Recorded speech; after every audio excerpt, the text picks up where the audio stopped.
Do you ever get tired of the constant verbal assault you receive in Rainbow Six? Did he just cheat? He just cheated! That's inconceivable! Do you ever competitive nature, the hackers, the hitboxes, or all the other issues with Siege? Well, I've got a game for you, and no, it's not a Siege copy. In fact, the title of this video is kinda clickbaity, as this game's core gameplay loop is vastly different to Siege's. If you haven't guessed already, the game I'm speaking of is Intruder, an indie game that's been in development since at least 2012. You see, what makes this game so much different than Siege is, yeah, you might have superhero-esque characters with godlike abilities, but it's still semi-grounded to real police raids. Do you know what an artist and a sniper have in common? I.e., very loud and very chaotic. Let's just say Intruder takes a different approach. The Steam page reads off as, Intruder is the stealth multiplayer experience. We were inspired by the great single-player campaigns of Metal Gear Solid, SWAT 3, Deus Ex, and Splinter Cell, and aimed to bring that gameplay into a team-based multiplayer shooter. Now obviously that's just a very small snippet of a larger body of text, but I think it shows where the developers are coming from. Intruder isn't about blowing down walls and fucking shooting everything and fucking die and boom. It's about the quiet moments. Sneaking into a secret mound complex with events, or around the back of a nice summer beach house. Really, the only similarity between Intruder and R6 is the fact that there's defenders and attackers, which makes the title of this video even more egregious. Let's talk about gameplay. What does Intruder do that makes it special? Well, to start, an issue I have with many AAA games these days is their fear of fun and unconventional game mechanics. Many big-budget games feel very similar because developers are scared to use mechanics that haven't been tried and tested before by other companies. Fortunately, Intruder is an indie game, meaning it's got so many interesting mechanics it genuinely feels like something I've never seen before. Because I haven't. To start off, Intruder doesn't use classes and it doesn't use loadouts. When you spawn, you have the same equipment as everyone else on your team. All weapons are found in the game world either by discovering them or doing a puzzle or unlocking some room to get them. On top of this, there are very few weapons, which on paper isn't too great, but in practice, it's actually pretty fucking cool. I've actually heard a lot of people complain about the limited weapon selection, but let's say this. Developers add a new automatic weapon next to the already existing Vector.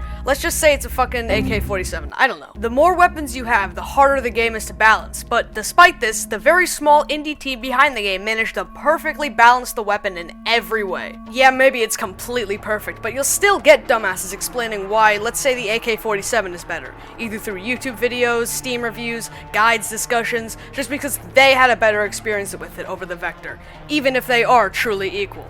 Just like in every other game ever. Now you've muddied the waters for new players about which one they should pick, and Marco Gonzalez 2009 with 14 minutes in the game is going to pick the AK every time over the Vector, not because he personally likes it better, but because Darkmaster Xbox said so. With just one weapon for every category of arms, that whole confusion is completely circumvented. I don't have to debate with someone why the Vector is the best automatic weapon, because it is the only automatic weapon. Another thing I've seen people complain about is once you've been shot, you're pretty much dead. This is because Intruder has a balance mechanic. This can show how accurate your gun will be depending on how and where you're standing, but also show that when your balance goes to 0, you ragdoll. After you take a few shots in succession, you will ragdoll, making your opponent just have to pump a couple well-aimed rounds into you to come out of the encounter victorious. So, why is this not bad? Well, do you remember how the Steam page states it's inspired by many classic stealth titles? Well, do you also remember how in many of those stealth titles, if you get spotted, it's pretty difficult to mend the situation and go back into hiding to try to encourage the player to be as stealthy as possible? On top of this, defenders are also easy to take down because in those classic stealth games,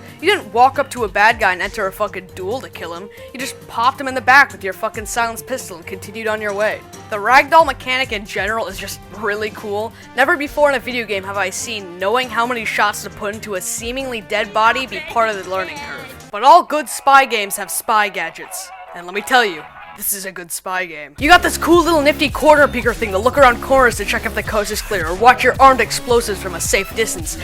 You got this cool little balloon drone that can fucking blow up, ragdolling everyone in the room. You got a bush because all good espionage stories involve pretending to be a piece of shrubbery. You got motion sensors. You got C4. You got life-size cardboard cutouts. You got banana. One thing you might notice about all of these is that they're very much grounded. There's no sci-fi laser walls or advanced camera cloaking devices. It all feels very plausible, if not a bit amateurish. Another thing that keeps any AAA developer up late at night is the idea of community-made maps. Except in very rare instances, big budget game studios close their doors to any and all mapping and won't even implement or even really publicly acknowledge them. Intruder, being an indie game made with Unity, not only welcomes the idea of modded maps, but often directly puts them into the game. Like, the server browser makes very little distinction between what's an official map and what's not, because the devs just give that few fucks. The mapping of this game feels very similar to Condition Zero, where instead of most mappers trying to make technically sound maps, they just dick around and try to do fun shit, even if it isn't completely fair. This one just tries to add destructible shit. This one remakes the back rooms. This one is just a basic plane, except all the textures are troll faces and everywhere at the end of time echoes through the empty world. My favorite official map is Mountainside, a large map with indoor and outdoor environments. It's one of the few maps with security cameras, which, as you probably guess, adds a new dynamic to the map. One person stays in one of the 2 security camera rooms and radios in any Solid Snake wannabes trying to sneak inside. Your mission is to infiltrate the jungle and capture all of the monkeys. Codes can also be found on sheets around the map, most notably the codes the attackers can find to unlock the sniper rifle, and the codes the defenders can find to order a bombing run on the attacker's spawn. Attackers can also use this mortar to bomb the roof, and defenders can move this spotlight/camera thing around. My favorite unofficial map is Oceanside. Oceanside in comparison is much more basic. It's much smaller and there's no security cameras or any kind of interactability in the map. To counter this, the map is much tighter in its balancing. Because there's no special additions, the creator was able to hone in on the map's more competitive side, which makes it my go-to place for competitions with friends. My only real issue with a lot of the maps is many of them have only interior combat. There's something that feels truly stealthy about sneaking in from the outside of a compound to the inside, and the maps that just start the attackers already inside really ruin that for me. Intruder still has one last fuckler's trick up its sleeve, though. Communication is important in any team-based game. It's how you coordinate with your teammates and often the only way to strategize with randoms. To make Team Fortress 2 a little bit more realistic, Heavy should be allowed to reload his minigun once. Another thing I feel AAA developers are scared of is cross-team communication. PUBG, for all its issues, had cross-team communication, and it was fucking great. And then unfortunately, when all the big companies jumped on the Battle Royale trend, they got rid of it for some reason. If you haven't caught on yet, Intruder has cross-team communication. And not the kind where you press V for team chat and C for all game chat. I mean, you press that voice chat button, and everyone in the area is gonna hear what you have to say. To make Team Fortress 2 a little bit more realistic. Even the radio item, which, by the way, it's cool as fuck that the radio is a physical item in the game, you have to make sure that you're out of earshot because any enemies in the proximity of you are gonna hear you loud and clear. So you're sneaking through a base, bad guys in the other room. How are you gonna tell your buddy to lockpick the door without saying anything? Yo, hand signs. Seriously, despite being kinda goofy, using these effectively is super powerful, and once you master them, it really is a fucking blast. Without any text chat to speak of, this is the only silent way to communicate with your teammates, and it genuinely makes you feel like a fucking spy. There is a silver lining to this though, because with no text chat, that means if your teammates don't have microphones, it can be very hard to get stuff done. I've only had a few rounds like this, but they were the most boring, monotonous, frustrating experiences I've ever had playing this game. That said, when it all comes together, everyone's got microphones, no one's complete dog shit at the game, and no one's taking it too seriously, it can seriously be the best game ever. I'll just roll the clip.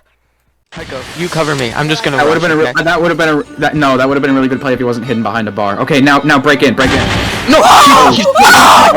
Oh no, a workplace accident. You should have been wearing a helmet, bitch. Heiko, he's right above you. Get on the elevator! Imposter sus! Imposter sus! Get on the elevator! Oh fuck! What? Hey, put your gun down! Put your gun down! Put the gun down! For dick! Don't fucking shoot me. I'm not doing that. I think we got him.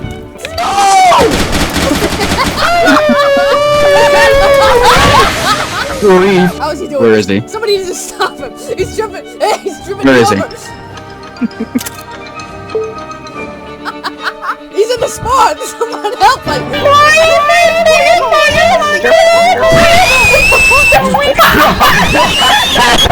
you motherfucker! Die! Did you get him? I think I got him. There's a guy out there. Oh, we got him! He's dead! Is anyone there? Oh, sick fucking Camaro. Bring it in.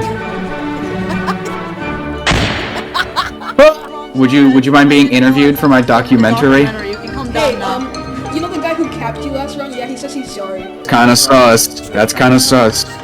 You like that? Say cheese. Just apple slash. Yeah, that monkey guy, he just fucking tripped and slipped or some shit. Yeah, these rounds, she just spilled these. You give me a soda? Что? No. Oh, fuck! Get out of the room! Get out of the room! My comment. Intruder is a great idea with great execution. It really is probably one of my favorite games right now, and I can't wait to get back into it with my friends. But I actually feel like that's part of the problem. Intruder is fun, but right now it's having a lot of trouble staying relevant. Without having a friend or two to play with, your matches don't always 100% have communication, and the chances of you having those dead games where there's nobody talking are even higher. I'd still recommend the game for its price, I just also strongly encourage you to get it with someone. All the cool ideas, wacky mechanics, and interesting maps really do make this game what it is. It's one of those games where every day you check the activity tab to see if anything's been added, and personally, I'm very, very excited for whatever they add next. This was Ubercharged talking about why video games are cool.